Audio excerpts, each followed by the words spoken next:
the interesting thing about the latest revelations about the law of attraction or the secret and these sorts of things, these have always been, they've always been in our reality.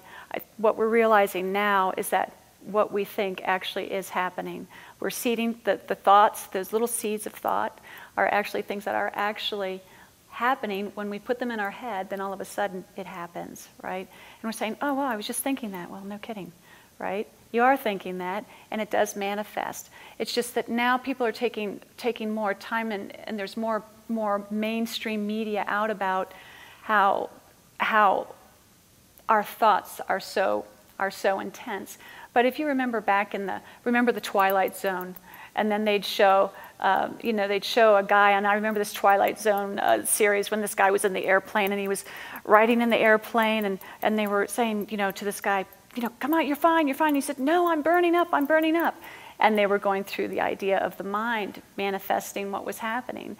And then, when someone, you did a trick when you were a kid, and you said, oh, that's a hot nickel, and you put the nickel on your hand, and you jump away from it, right, because you're afraid that it's hot. And all these kids' tricks that we used to play all the time, it's just now that we realize they're not child's play and they're not fiction, they actually are real. And now it's just becoming more of a conscious thing.